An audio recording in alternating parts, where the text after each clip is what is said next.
नमस्कार दोस्तों, मैं सक्षम और आप इस वक्त देख रहे हैं स्पोक्स पर्सन। जैसा कि आपको पता है कि इस वक्त हरियाणा में चुनाव का माहौल है और चुनाव की गर्मा गर्मी है। पंचायत समिति, जिला पार्षद, सरपंच वगैरह के तमाम सारे इलेक्शन चल रहे हैं। आज 23 तारीख को जिला पार्षद और पंचायत समिति के इलेक्शन हरियाणा में शुरू हो गए और अभी 2 तारीख को हरियाणा में सरपंच और पंच के जो चुनाव हैं वो कंडक्ट करवाए जाएंगे। कुछ तो देरी इस बार हरियाणा के जो इलेक्शन विभाग उसने भी देरी से कर दिया था। तो इसी चीज़ को देखते हुए हमने सरपंच सीरीज़ को शुरू किया। इसके 3 एपिसोड हम पहले ही डाल चुके हैं और जिसमें हमने आपको मुंडियाखेड़ा गांव के तमाम सारे जितने सरपंच पद के जो उम्मीदवार हैं उनसे आपकी मुलाकात करवाई, बातचीत करवाई, हमने सवाल किए, उन्होंने जवाब दिए। इसी कड़ी में आज चौथे एपिसोड में हम आपकी मुलाकात करवाएंगे मुंडियाखेड़ा गाँव के सबसे युवा सरपंच पद के उम्मीदवार सोनू जी से, और इस वक्त तो मेरे साथ बैठे हैं। तो सोनू भाई नमस्कार। नमस्कार। तो सबसे पहले तो हमारे दर्शकों को राम राम कर दीजिए। मैं समस्त मुंडियाखेड़ा वासियों को हाथ जोड़ के सादर प्रणाम करता हूं। तो जैसा कि दोस्तों हमने कहा था कि सीधी बात, नो बकवास। अब सवालों का सिलसिला शुरू करेंगे और सवाल पूछ लूँ आपसे? जी, आपकी परमिशन है? देंगे जवाब? ओके, बिल्कुल देंगे। ठीक है। तो मेरा पहला सवाल आपसे ये बताइए कि गांव मुंडियाखेड़ा की जो जनता है, क्योंकि ये सवाल मैं जितने भी सरपंच पद के उम्मीदवार हैं उन सबसे पूछ रहा हूं और यही मैं आपसे पूछ रहा हूं कि गांव मुंडियाखेड़ा की जनता आपको सरपंच पद के लिए क्यों चुने? कोई ऐसी खास या विशेष बात? देखिएगा, सबसे पहले तो मैं ये बोलना चाहूँगा कि आज है ना युवाओं का ज़माना है, ठीक है, और एजुकेशन का ज़माना है। तो मैं गांव में सबसे युवा उम्मीदवार हूं। और दूसरी बात है एजुकेशन की। मेरा जो बैकग्राउंड है वो एजुकेशन है, और बैकग्राउंड एजुकेशन में ये है कि मैं एक कोचिंग इंस्टीट्यूट चलाता हूँ, नारनौल में चलाता हूँ, आधार इंस्टीट्यूट के नाम से, और एक ब्रांच उसकी अटेली में भी है। आधार इंस्टीट्यूट? आधार इंस्टीट्यूट अटेली मंडी, और इसकी branch Narnaul, head branch Narnaul है, आधार इंस्टीट्यूट नारनौल।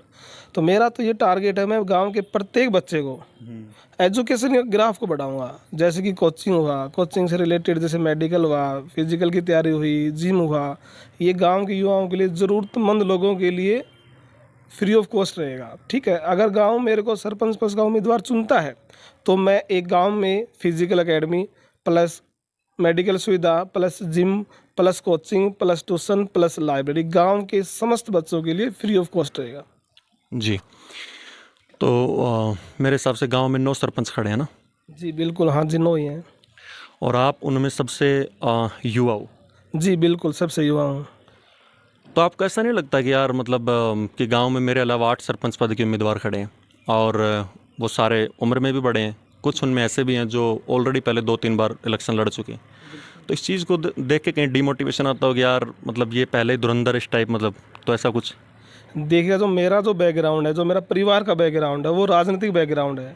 हमारे घर में 25 ईयर से राजनीतिक बैकग्राउंड है। जो मेरा अंकल है जिसका नाम सुरेश कुमार उर्फ कुल्लड़ है, उसने 2 योजनाएं लगातार गांव का सरपंच रहा है। तो पारिवारिक जो बैकग्राउंड है ना, वो राजनीतिक बैकग्राउंड है।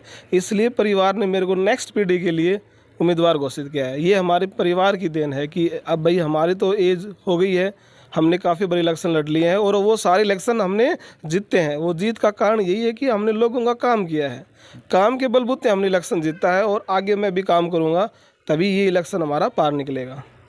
जी। एक सुनने में ये आ रहा है कि भाई आपको इलेक्शन में इसलिए खड़ा किया गया है ताकि किसी के वोट तोड़वा सकें, और वो तमाम सारे एलिगेशन मेरे सुनने में आया। तो वो चीज़ अगर आप दर्शकों से क्लियर करना चाहें। देखो जी, ऐसा कुछ नहीं है। मैंने आपको बताया कि हमारा जो बैकग्राउंड है ना, वो राजनीतिक बैकग्राउंड है। तो हमेशा हम इस सरपंच पद के उम्मीदवार के लिए तैयार रहते हैं। जैसे पहले भी मैंने आपको बताया है कि हमने 2 बार सरपंच के इलेक्शन लड़े हैं, दोनों हमने जीते हैं। तो मैं किसी के वोट तोड़ने के लिए नहीं खड़ा हूँ, मैं तो सिर्फ जीतने के लिए खड़ा हुआ हूँ। और गांव मेरे को अगर उम्मीदवार चुनता है तो मैं गांव के लिए बहुत अच्छे काम करूँगा, बहुत अच्छे विकास करूँगा। सबसे अच्छा विकास तो मेरा एजुकेशन का रहेगा, क्यों मेरा बैकग्राउंड एजुकेशन का है, परिवार का राजनीतिक बैकग्राउंड है। ऐसा किसी का वोट तोड़ने का कोई पर्पज़ नहीं है। सब उम्मीदवार जो 9 के 9 उम्मीदवार खड़े हैं वो जीतने के लिए खड़े हैं, वो किसी के वोट तोड़ने के लिए नहीं खड़े हैं। आखिर ये अधिकार तो सबको है कि इलेक्शन तो कोई भी लड़ सकता है। जैसे सीमा ब्लॉक में 29 गाँव हैं। जी बिल्कुल। अगर आप सरपंच बनते हैं, गांव के लोग अगर आपको सरपंच बनाएं, तो आप क्या सोच रखते हैं गांव के लिए कि सीमा ब्लॉक के जो 29 गाँव हैं उनमें आप अपने गांव मुंडिया खेड़ा को किस लेवल पर देखते हैं? देखो जो मुंडिया खेड़ा गांव है ना, बहुत ही मतलब डेडिकेटेड गांव है, बहुत अच्छा गांव है, ठीक है। और मुंडिया खेड़ा गांव में जो अपना धाम है, जो बाबा बरखंडी धाम है, जो हमारा सबसे बड़ा कुल देवता है, उसके हर जगह चर्चित चेहरे भी हैं, मतलब उसका नाम है हर जगह। हमारे गांव में जो भी प्रोग्राम होते हैं उसमें बहुत दूर दूर से लोग आते हैं। सीमा ब्लॉक की तो बात छोड़ो, मैं आपको हरियाणा लेवल की बात करता हूँ कि हमारे गाँव का नाम है ना, वो बहुत अच्छा नाम है।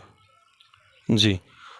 एक मेरा सवाल आपसे ये था कि गांव में एक व्यायामशाला बनाई थी, शायद पिछले सरपंच के कार्यकाल के दौरान वो बनी थी, तो वो बना दी गई।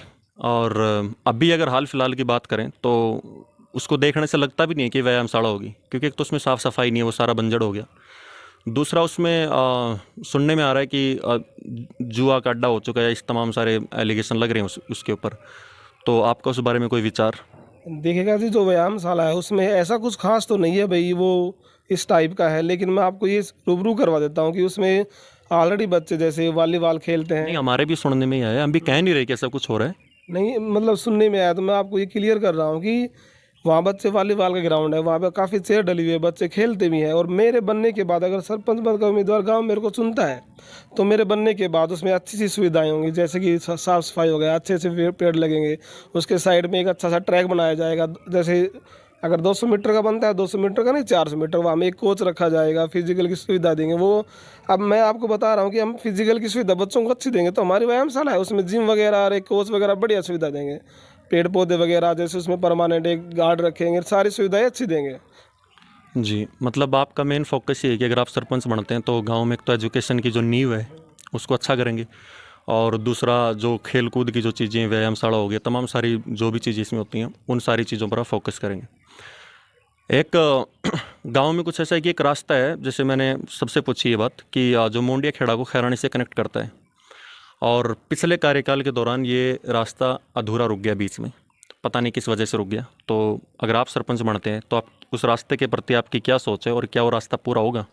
जी बिल्कुल, जो भी हमारे गांव से जो लिंक रास्ते हैं, लिंक जैसे मुंडिया खेड़ा से खैराना हुआ, मुंडिया खेड़ा से गढ़ी हुआ, मुंडिया खेड़ा से बेवड़ हुआ, जिसका काम चल रहा है, ऐसा कोई भी जो लिंक रोड है उसका जो काम अधूरा है, वो उम्मीदवार बनने के बाद चाहे मेरे को कहीं तक जाना पड़े, चाहे वो जैसे एमएलए तक जाना पड़े, किसी मंत्री तक जाना पड़े, तो या हमारा लास्ट स्टेप जहाँ हमारा चंडीगढ़ ऑफिस होता है सीएम का, वहाँ तक जाना पड़े, जो लड़ाई हमें लड़नी पड़ेगी उस लड़ाई के लिए हम तैयार रहेंगे और उस रास्ते को पूरा करवाएंगे। पर्टिकुलर आप जिस रास्ते की बात कर रहे हो, आपको प्रॉपर काम मिलेगा। जी, एक मेरा आखिरी क्वेश्चन आपसे। कई बार होता है क्या है कि जैसे जिला स्तर पर योजनाएं निकलती हैं गांव के लोगों के लिए, और उसमें क्या होता है कि या तो कुछ भ्रष्ट अफसरों की वजह से, या वो सरपंच इतने पढ़े लिखे नहीं होते, या वो योजना इतने जागरूक नहीं होती गांव के लोगों तक वो योजनाएं पहुंच सके। तो अगर आप सरपंच बनते हैं तो जो योजनाएं जिला स्तर पर गांव के उत्थान के लिए निकलती हैं, क्या वो योजनाएं गांव के लोगों तक पहुंच पाएंगी? देखिएगा, जो जिला गांव स्तर की जो योजनाएं होती हैं, जैसे कि प्लाट देना, प्लाट की व्यवस्थाएं, वो हम पूरी जो भी जिसको ज़रूरतमंद है ना उसी को मिलेंगी। वो जैसा ऑलरेडी किसी का अच्छा मकान बन रहा है, अगर वो भी इस चीज़ की तारीफ़ करता है भाई हमें भी चाहिए, अगर वो पॉसिबिलिटी बनती है तो उसको भी कोशिश करवाएंगे। वरना जो ज़रूरतमंद लोग हैं ना, उनको प्लाट भी, लैट्रिन बाथरूम की सुविधा हुई, जैसे उनका राशन कार्ड की सुविधाएं। मेनली तो हमारे गाँव में, मैं जैसे अभी जैसे राउंड ले रहा हूँ, तो राशन कार्ड वाली दिक्कत आ रही है, तो वो राशन कार्ड की जो भी सुविधाएँ हैं ना, उनको मैं पूरा करने का प्रयास करूँगा। अच्छा, राशन कार्ड की दिक्कत मतलब कि राशन कार्ड बन नहीं रहे? राशन कार्ड अभी 2 साल से बंद है, जो पीले राशन कार्ड जिसको बोलते हैं वो अभी बन नहीं रहे हैं। तो जैसे हम कच्ची बस्ती में जाते हैं, मेनली हमारी जो गुवाड़ी है जिसको हम बोलते हैं, उसमें ये बहुत प्रॉपर प्रॉब्लम आ रही है। तो मैंने उसको आश्वासन दिया है कि जैसे ही मैं उम्मीदवार घोषित दूंगा तो पहली कलम से आपका काम होगा। क्यों? उनको ज़रूरत है, हर चीज़ ज़रूरत, उनको अनाज मिलता है, दाल मिलती है, तो उनको कुछ लोगों को मिल नहीं पाती है, उनके राशन कार्ड नहीं बने। किन लोगों के नहीं बने? जैसे पहले परिवार एक था, अब वो उनके 2 बच्चे हैं और वो अलग हो गए, अब उनको एक ही मिल रहा है, जो उसका पिताजी, उसको वो अलग हो गए, उनके पास उस प्रॉब्लम आ रही है, तो उन लोगों की प्रॉब्लम है ना, वो बहुत जल्दी सॉर्ट आउट कर देंगे। एक गांव मुंडिया खेड़ा की जनता से कोई अपील? मैं तो गांव की मुंडिया खेड़ा जनता से ये अपील करना चाहता हूँ कि आप है ना, एक प्रॉपर तरीके से वोट डाल के, और मतलब जैसे हमारा बूथ है ना, वह किसी प्रकार की कोई लड़ाई वगैरह या कोई जैसे किसी प्रकार की गाली गलौज वगैरह नहीं होनी चाहिए। प्रॉपर चुनाव करवा के और एक अच्छा उम्मीदवार चुन के उसको आप आगे भेजो, और फिर गांव की जनता के लिए बहुत अच्छे अच्छे काम करेंगे। हाँ, फिर ये तो इलेक्शन उम्मीदवार तो अच्छा ही होना चाहिए जो गांव की भलाई करे। और अपना चुनाव चिन्ह दिखा दो आप।